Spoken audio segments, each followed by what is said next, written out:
Coast to Coast. Your coast-to-coast source for wedding planning and info is live.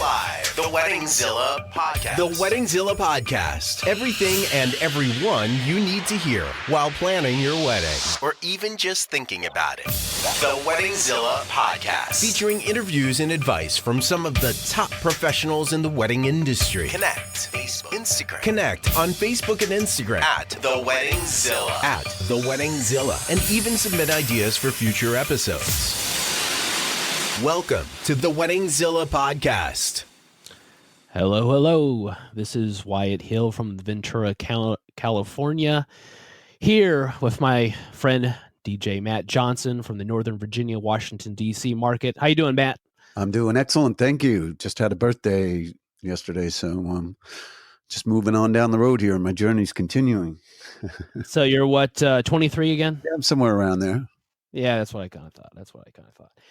So before we get into things, Matt, I think we probably, we did our first episode, and I felt, we kind of discussed maybe we should just talk a little bit about ourselves. Who are these two people talking about weddings like they know what's going on? Mm-hmm. So let's, Matt, how did you get started in weddings? Oh, well, I'll tell you, it's kind of an interesting story. At least I think so.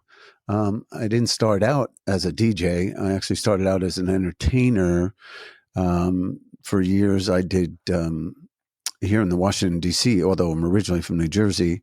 Living here, I started my dance career here and studied classical ballet, tap, and jazz. And I ended up doing a TV show in the Washington, D.C. area. I was on after Pee Wee Herman. Can you believe it? Back in the day when Pee Wee Herman was quite a big item. And it was like a teen education show, and I played a character on there, and I did that for about 4 years and continued on with my musical theater career. Been around music all my life. I come from a musical family. Grandmother was a pianist. Her brothers were concert violinist, and there's a lot of musicality in my family. My aunt was a music teacher, and my brothers sing and play all sorts of instruments.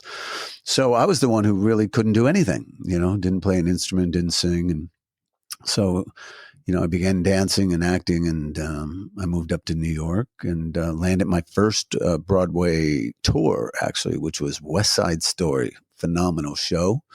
And actually Steven Spielberg, I believe, is in the middle of doing a remake of it. I hope he does well with that. And I began my musical theater career. And, had a good journey, played the lead in the chorus line among many other shows on the road. Saw the country many times, traveled, met some incredible, fascinating, talented people along the way. So I've been around music all my life. Even when I was a kid, I roadied in a rock and roll band that my brother was in when I was 16. And I remember looking at all the people on the stage and going, wow. Like I wish I had a talent, that I could be up there doing something. But I didn't have a talent. So talent comes from work, really, from sweat, because no matter who's on the stage, they've worked for it. It rarely happens by a natural gift. Of course, there are people out there who do have a natural gift, of maybe Barbra Streisand just opens her mouth and sings, but it's still work. Ultimately, you're still going to, work on it. This story was, I was out of work one summer at the Jersey Shore. I was living in New York, commuting back and forth, going to auditions. And I met a band named Michael Walter, who runs a very successful company in New Jersey. He's very well known throughout the industry. And met him at a network party where he was DJing. And Mike said, "Oh, so, you sing, you dance, you can speak on a microphone. Maybe you'd make a good wedding DJ." I thought to myself, no, I don't think so. It's not the direction I'm kind of moving in. So I was out of work that summer, so I had nothing to lose. Mike said, "Why don't you come by my office just to have a chat with me?" Which I did. And he kind of talked me into it, said, "Why don't you start some training?" And I started as an assistant working on the weekend. Well, at the Jersey Shore, believe me, they do a lot of weddings down there. People from Northern Jersey and New York come down, and Long Island, Staten Island, and they run a very successful industry down there. And I was like overwhelmed the first time I saw a Jersey wedding. I was like, oh my God, this is crazy. What the DJs did and the work that they put into it. So I started training once a week. Mike had training once a week. Every Thursday you go in, you train. And every weekend you worked as an assistant. So you learned pretty rapidly. And then I landed another tour of a course line. So I went out on the road for 9 months. And I got off the bus and the phone rang again. There was Mike Walter going, "Hey, come on. You ready? Come back, Matt. Come and DJ."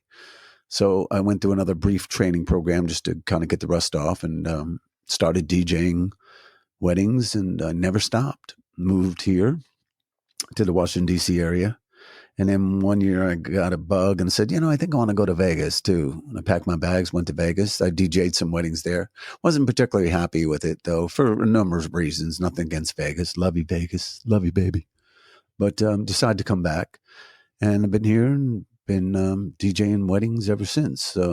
I like that I have a background in music and theater and television and dance though. I think it's helped me a lot as a DJ to understand dance, because ultimately DJs play for other people to dance. I'm pretty well schooled in Latin as well, Latin music. I love the salsa, merengue, bachata, cumbia. Travel to Latin countries when I get the opportunity to, which is quite often, and learn more about their culture and their music as well. So here I am, wedding DJ. So Matt, tell me a little bit about you, where you began. Well, and how we met. I started doing, DJing actually here in the Ventura County market, and I really didn't start out to be a DJ. I had a ton of CDs, lots of CDs, because I always loved music, and I got a couple of people found out that I had lots of music, and they wanted me. They invited me to this club, and it was Vince Four, who was a popular house DJ actually back in the day here. And he wanted to play something other than house. He got tired of just playing the same old, day in, day out. Exactly. And so he invited me, and I had CDs, and of course they were spinning turntables, so it was a little bit more difficult. And then I said, well, why do I invest a little bit of money in some equipment? So I invested some money in equipment, and I got the new Pioneer, the CDJ 1000s or whatever, where you could play, where you could actually scratch with CDs and stuff like that. But then, my skills weren't that great. So I ended up just being pretty much I was very reliable was the kind of the key thing that they loved about me.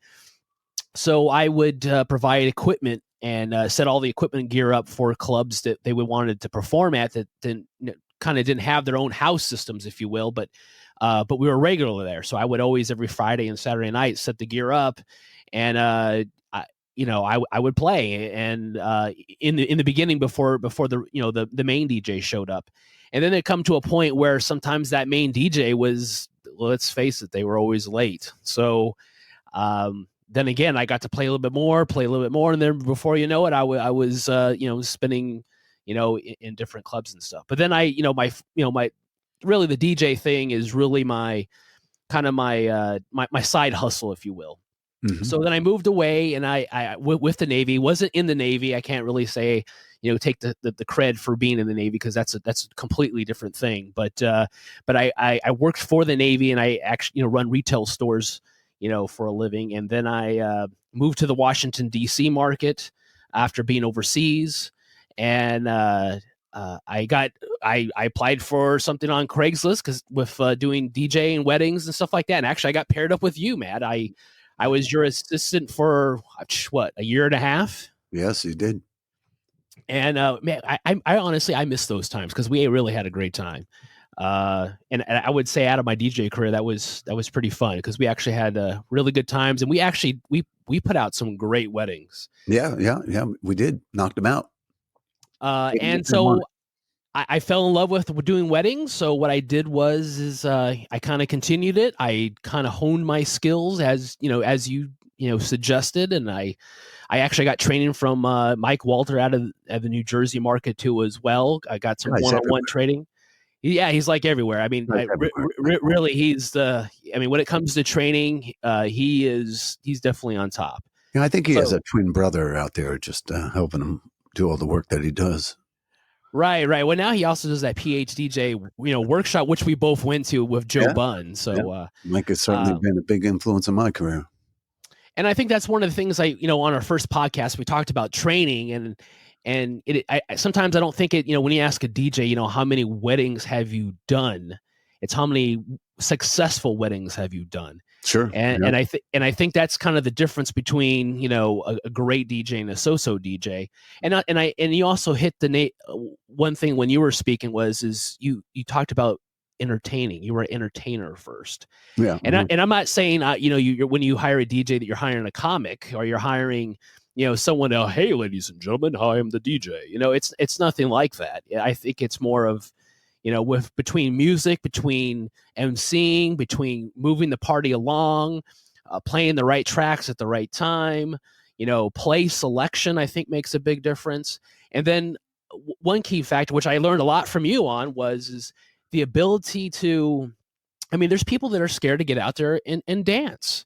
And some of their fear, just as well as my fears, I don't know how to, I didn't know how to do the wobble or how to do the Cupid shuffle. And I'm not saying every party requires, to play those tracks, because I there's some couples that there's just no way. That's definitely a do not play. But there's definitely some parties where that interactiveness helps. And that's where you shine as an entertainer, is if you're versatility, if you will, being able to get on the dance floor, perform those dances, or be able to lead those dances, I should say. So, because the limelight's not on me, it's just me showing people how to do it. And then once I get them going, then I'm stepping off the dance floor to get the next track ready. Yeah, it's just a tool you have in your back pocket to sometimes jumpstart the party, get it going, ignite them, let them know that they're there to celebrate and have a good time. It's just a tool in your back pocket.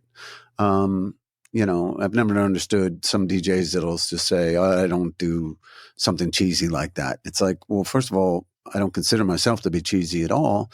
Second of all, not every client wants that. And if they don't want it, I certainly don't do it. But when it's needed, it gets done, and it gets done correctly. At least as being a professional dancer and a performer, to me, there's nothing worse than pressing play to whatever line dance and people aren't even on the right count, on the right beat. It's like, to me, it's like nails on a chalkboard. So to get out there and just get them started and engage them, that's all, and then get out of the way. Just get out of the way and let them have a great time. But so, what's today we're going to talk about a little bit. What's our topic of the day, Wyatt? Well, I kind of wanted to touch, and we're not going to be able to go in depth, but I kind of wanted to talk about, your DJs, and by the way, folks, the first two episodes, we are talking about DJ stuff or entertainment stuff, and it's really close to both our hearts. But we are going to talk about other things besides this on our podcast. But since we know these topics really well, we kind of wanted to start out with them. But we wanted to talk about what else can your DJ do for you besides, playing music, your emceeing. What other possible upgrades your DJ could possibly offer you on your journey to planning your wedding or event. And again, not all these things are fits for every party. So just because we talk about it doesn't mean that you have to have it. It's just each one of these things enhances your party to a certain degree.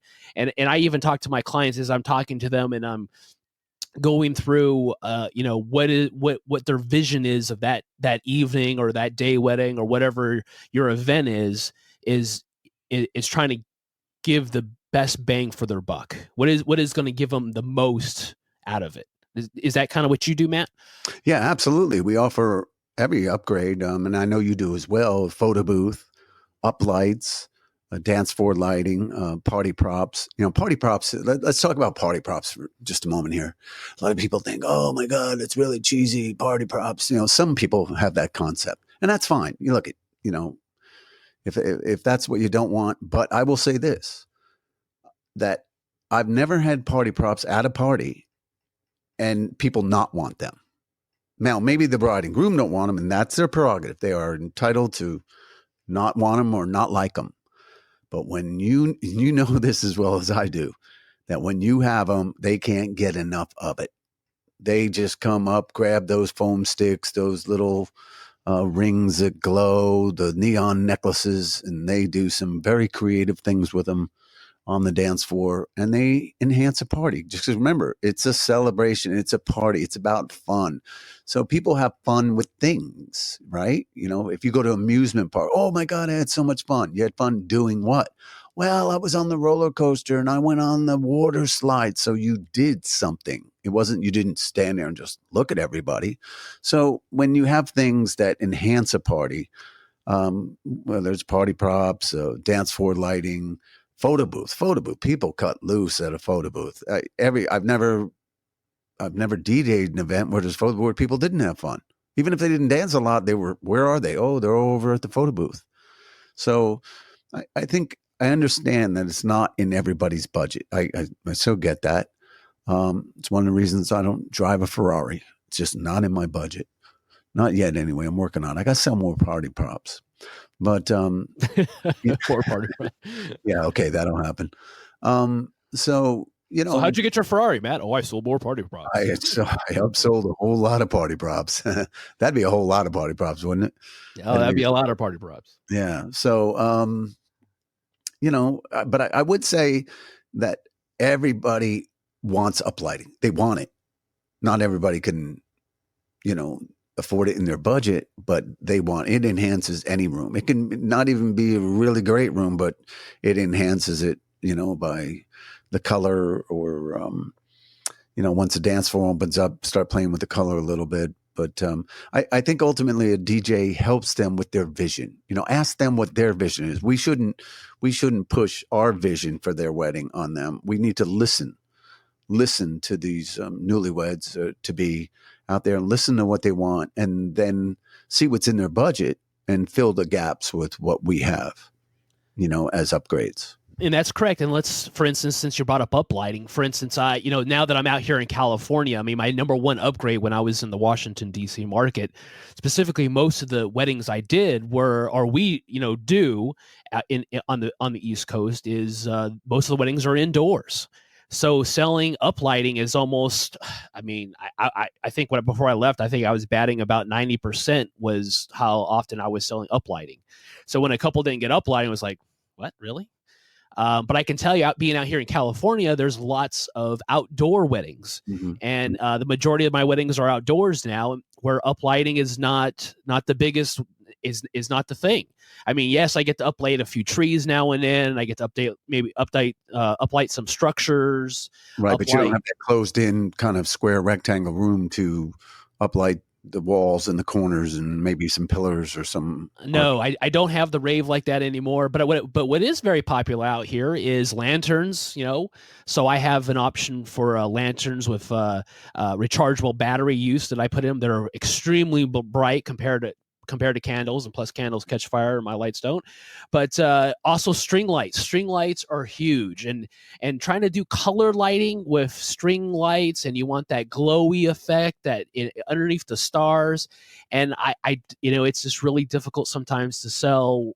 I don't see in a lot of my couples' vision to having all these crazy colors with beautiful market lights where you're underneath the stars dancing, and I think there's just a little bit different ambiance. So again, when we talk about upgrades and what, not just about budget, but also about vision, and there's two different visions. You have indoor stuff you can do indoors, there's stuff you can do outdoors, and there's stuff you can do both indoors and outdoors. And swinging back to the props, I worked for a company for a short while that, the owner was hugely against props, and I would scratch my head all the time. I'm like, I put props in their hands and people go crazy. And again, props to me are a tool. And I think, Matt, you use it kind of as a tool too, because we just don't put them out willy nilly. There's actually I put them out at specific songs at specific times during the night because there's a certain effect. Yeah, once they get party rocking going on, Exactly. But there's a certain effect that I'm going for. Like sometimes, depending on what the couple picked out for music wise, I have what I call my light Latin set, and lays, the cheap lays that you put out, or the maracas that make noise. I mean, I guarantee you with that set, give lays and maracas, I won't have to say a word and they will get into a conga line. Yeah, you got a conga going. Conga, pick them up, go around the room. Let's get it going. Again, right song, right time, right prop, boom. And then, Matt, how many times from a photo booth do you see people out on the dance floor with the photo booth props? Oh yeah, they like swipe them off the table. That's why you have a photo booth attendant, so they don't swipe all the props from the table. Got to keep them near the photo booth. But yeah, they'll snatch that stuff and go. People, it's once a party gets started and people loosen up. A lot of people when they're planning their party, if they're just sitting at the dinner table like stone sober, which is a good thing to do, but when you get to an event and there's 100, 200, 300 people, and you get past dinner and people have eaten dinner and had a couple glasses of wine or so, they've loosened up by now. And then once the music starts and you're firing up that crowd, you put a party prop in their hand, they just take it to a whole nother level. And that's what we see it as DJs, at weddings doing this. It's hard to envision when you're sitting at your kitchen table in your living room, envisioning it. You're like, don't know if that'll work. I'm flat out saying it's never not worked. It's never not. Meaning, what I mean by that is that if you have 50 people at a wedding, 20 people will use it. If you have 100 people, 50 people will use it. 50 people, half of that room will go for those party props. And now you got a party. It just, like I said, people get pretty creative with the party props. And then if you have up lighting added onto it and dance floor lighting, you really have an atmosphere of, and a photo booth. You really have the atmosphere of, hey, this is a real party and a celebration. And you can get lost among the crowd pretty easily doing whatever you want to do, whether it's getting goofy in front of the photo booth or just a little crazy and having some fun on the dance floor. And really, that's what people remember at the end of the day. They remember like, oh my God, we had so much fun. At this wedding, the DJ was fun. The music was great. Oh my God, look at the pictures of us with those crazy party props and, the party rock sunglasses that have LED lights in them now. That is crazy. The party props have come such a long way than what they were 15 or 20 years ago. When they incorporate LED lighting into, some of these like wigs people put on, the sunglasses, the foam sticks that can do all kinds of wacky things. Well, just think about the technology. And again, this is usually much, much higher than most people's budgets. But if you've been to a Taylor Swift concert, or I even saw recently on an Instagram post where they went to a Latin concert and they had the bracelets that glow. And of course, absolutely, I've seen this. Yeah, it's incredible. And of course, there's someone behind that's controlling them so that they flash different colors at certain times. And in fact, you actually can engage the crowd when it's green, you wave your hands in the air. When it's pink, you put your hands down or you put your hands up or whatever. And again, those are party props. They glow. People eat that stuff up. No, they should develop like a headband that does the same thing. So it's like on everybody's head, right? That would be kind of cool. There's nothing really they can't do. I mean, they're just doing some incredible things with the LED lighting. I know I just got LED lights in my car. I put them that are much brighter. Anyway, it has nothing to do with party props, but right. It's LED. So we just got done talking about, we talked a little bit about lighting, we talked about party props, we talked about playing the right music at the right time. So when it comes to, really your DJ, and that's why originally when we talked a little bit on the last episode, we talked about, not giving your DJ, and we talked a little bit lightly about it, but not giving your DJ every single song, because I don't want every single song. I want you to give me a gist of what you're looking for, and I'll fill in the blanks, because I want to create that atmosphere for you. And and that's why you're also hiring us, because we're pros, because we've done this. This is what we do. I mean, I do about 50, 60 weddings a year. Matt, how many weddings do you do a year? Lately it's been like 70, 68, 70, 75, somewhere around there. So, I mean, with that experience of doing all those weddings, and then think about how many weddings maybe you as a wedding couple have been to, it's probably much less than that. So, we kind of, have an idea, but again, we do want to listen. Specifically, we want to listen to what's important to you. We definitely want to take action on those things and make those things happen. But the party props, the emotions that run that day, playing the right track at the right time, all those things roll up into a great event. Yeah. And like I said, most of the clients I sit down with, it's like, what do you really want? Oh, well, I want everybody to have fun. And they said, well, we've never done this before. It's like, okay. So you kind of, ask them some questions first to kind of get where they're at. Every once in a while, you get a client like, look, I've been to 10 weddings in the past 2 years, and I'll tell you exactly what I want. Okay. They know exactly what they want, but that's not the norm. The normal person is open to other things. And actually, a lot of them are nervous. They're apprehensive because they want things to go well, but they don't exactly know. Now, sometimes they'll know what they don't want. They've been to a wedding. They thought the DJ maybe was overbearing or underbearing. It was too quiet. Things didn't flow well. The timeline wasn't running right. So then, figure out where they're at and then what they want, and then just help them, guide them through that. Because on any given night, as you could have a set plan. This is what we want, blah, blah, blah, blah. And then that night it goes in completely different direction than what they envisioned. Oh, and we've seen that together where we were planning on playing this and we ended up playing something completely different. I mean, it doesn't happen often, but it does happen. No, but well, hopefully the client gives you that leeway to say, hey, look, if we want to go in this direction, but it doesn't, I think most of the clients will say to me, hey, Matt, we trust you. We trust you. You've understood what our vision is.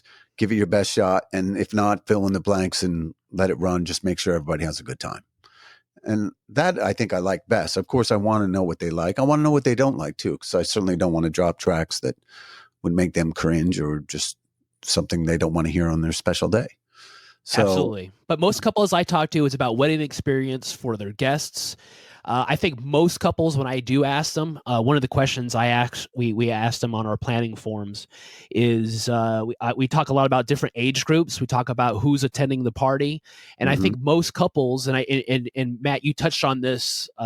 This is one of your favorite things about DJing is you get to play music of a different genres, different eras, if you will.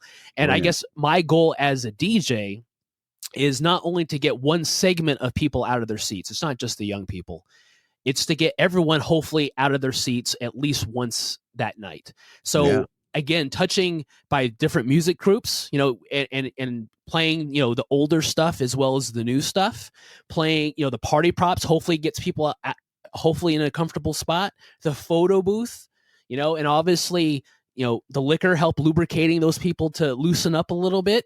So you got a combination of lighting, you got a combination of people feeling comfortable. And then if they don't know how to dance and there's someone out there showing them how to dance, and by all means, I mean, I'm not a dancer by trade, but I can get out there and lead those line dances. And if someone's out there saying, oh, wow, if you can do it, maybe I can get out and do it.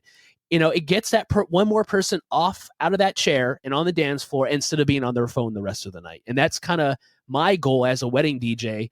And most of my couples is to get your guest on the dance floor, get them doing something other than just sitting at the table on the phone. Right. Yeah. That sometimes can be a challenge when you see everybody, staring into their phones, texting or doing whatever it is they do with it. What do you think one of the biggest changes was for Wyatt, going from East Coast to the West Coast? Because there had to be some changes that you had to make on that level going from coast to coast. There is a lot of different changes. One is the outdoor weddings. That's a big difference. You remember, you have it's a little hot out there, doesn't it? It can get hot. I mean, we've done some pretty hot times in August in Simi Valley specifically. And then, I was promised a tent, and of course there was no tent. It got cut from the budget. And of course, equipment in the heat doesn't usually work too well. So trying to come up with a plan last minute to take care of that. So there's a lot of little things like that. Moisture. Every evening you get that precipitation off the ocean.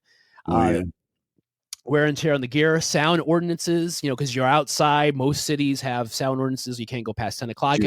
10 o'clock p.m., boom, shut it down. Well, in fact, some venues actually have it where, and this is things that, as a wedding couple, I hope you're taking notes.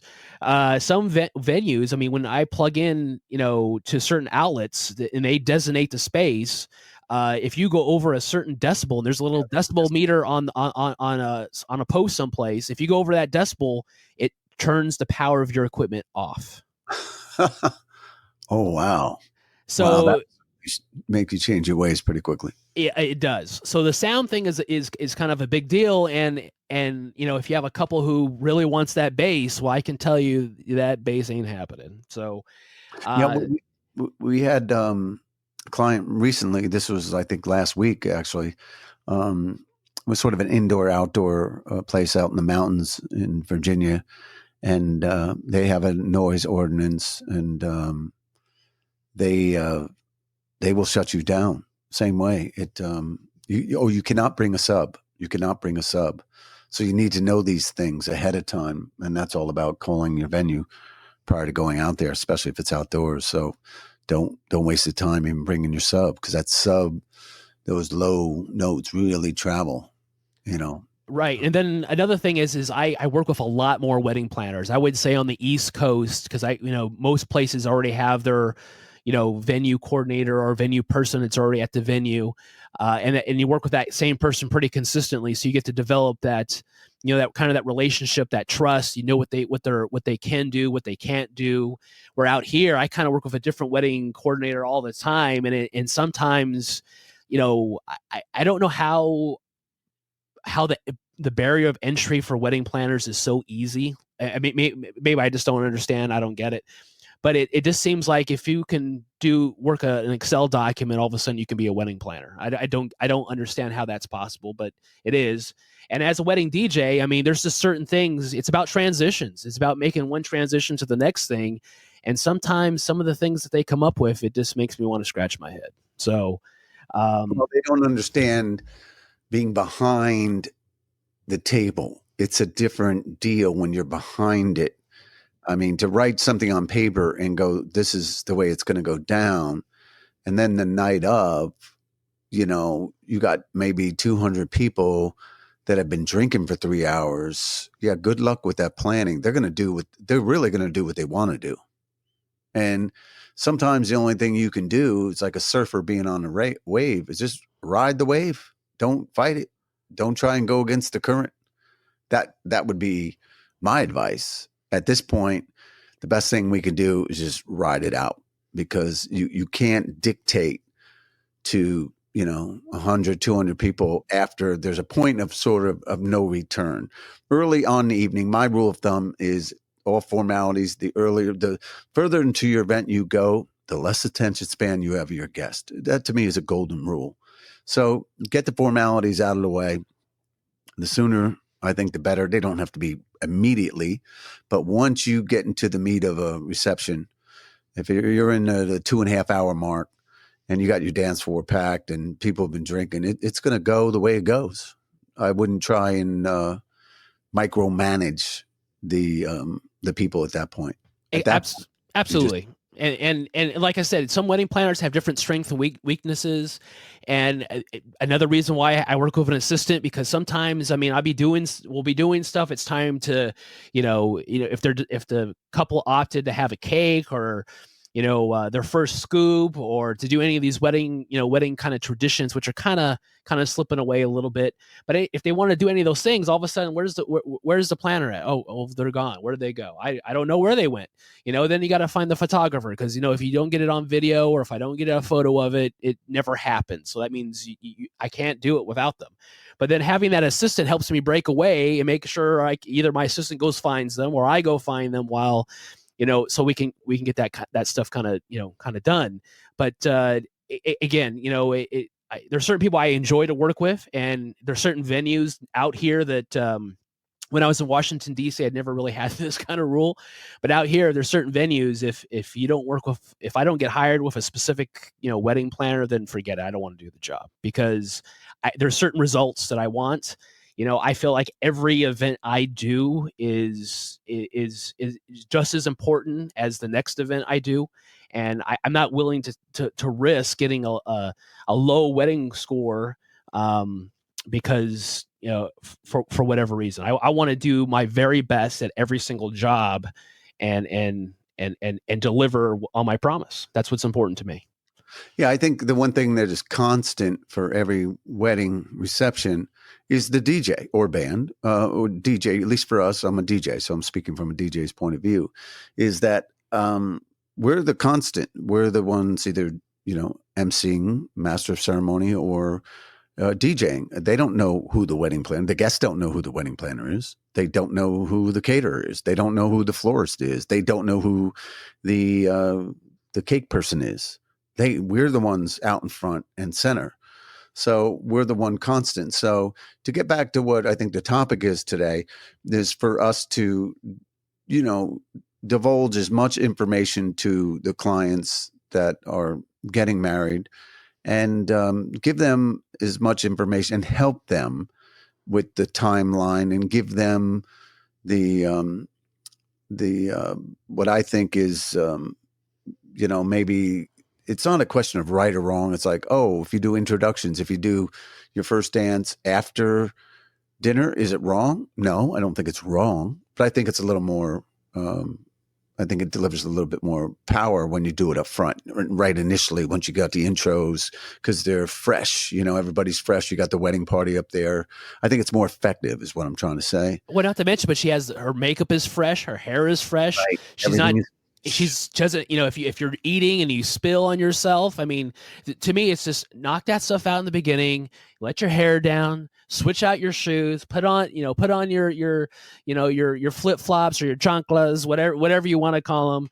And, and have a good time. I mean, you're around your friends, your family, relax. I mean, that's the whole point. You're celebrating both of you guys together as a couple, and have a good time. That's what it's about. But I think when we sit with them initially, especially in the planning meeting, and we go over this stuff, that we don't just sit in the planning meeting, they go, okay, this is what we want.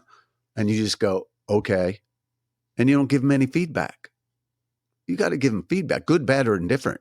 I'll flat out say to my client, if you want to do this, I will do it. I will absolutely do it. I'm not going to sit here and tell you what to do. But if you do this, realize that this could be a consequence, could be based on the years that I've been doing. I'm a percentage guy. If I know that there's a 90% chance a tree's going to fall out of my head when I walk out of my door tomorrow, I'm probably not going to walk out the front door. I'm going to go out the back door. Okay. So I think our job is to inform them and then instill confidence in them. And I think when a newlyweds walk into that room from that first introduction, and they know that they're in good hands, and you're doing what you said you would do. You're doing what you said you were going to do, and things are going the way that you pretty much predicted based on your knowledge and experience. They have a level of confidence in you, and that's what's important to them as well. When they're sitting there going, oh my God, if you've botched the first dance, if you wrecked 3/4 of the names when you're introing, by the time they hit their first dance, believe me, when they're sitting there and they're eating their salads, they're looking up going, oh my God, is this guy going to get us through the rest of this wedding? So I think that all starts in the planning meeting, when you instill confidence in them and offer them advice on how they're going to go. Listen to them, have them, and listen to you as well from your experience. Although, like I said, this is what we do for a living. They don't. And I think a lot of them rely on us for that. And it's very important that we know what they're going through, and we instill that level of confidence in them that they go, man, we're glad we hired this guy or gal. And Matt, that's the main reason why I wanted to do the WeddingZilla podcast. I wanted to pick real WeddingZillas, and I call them WeddingZillas as true professionals in the wedding industry that know what they're doing. They've been there, they've done that, and kind of communicate to couples and to give them a little bit of ammunition on when you're selecting those wedding vendors, or you're making decisions about your wedding, or your event, even if you're, just trying to plan an event, that you have hopefully a well-rounded understanding of how things kind of work. And I'm just glad that you said yes to me to being on this podcast, because I definitely look up to you. I mean, you trained me, as well. And I know you're a top tier in your market. So that was really the whole reason why I wanted to start the WeddingZilla podcast, was to talk about, people that are actually in the trade, in the trenches, doing things, and actually give you real advice and up to date of what the wedding trends are happening. What real things are couples doing right now? Yeah, and that could differ from state to state or region to region, but and that's the reason why we have people from across the nation. We're going to be having on our show, right? Yeah, absolutely, absolutely. We look forward. We're going to have some really great guests, aren't we? Down the line, we'll get some. Actually, I have some really good guests lined up. I just wanted to get some podcasts kind of out there because there's some other people that I'm kind of courting that I want on the podcast that I think are really important. And I know that they're kind of shy and about tooting their own horn or talking about their certain aspect of their wedding. But I think once they actually hear the podcast and being able to share some of the information, they'll be on it. So, Matt, I think we're about 40 minutes. I try to typically be around 30, but I felt like we had a pretty good conversation today. So I think that's it, right? Yep, that's it. That's a wrap for this podcast, and we'll pick a different topic next time, and hopefully give out some good information there for some newlyweds that are, planning to get married somewhere down the line here. All right, and we're out. The WeddingZilla podcast. Everything and everyone you need to hear while planning your wedding. Tons of resources are on our website, too. And you can submit ideas for future episodes. Visit theweddingzilla.com. Theweddingzilla.com. And stay connected. Stay connected on Facebook and Instagram. At The WeddingZilla. At The WeddingZilla. The WeddingZilla podcast.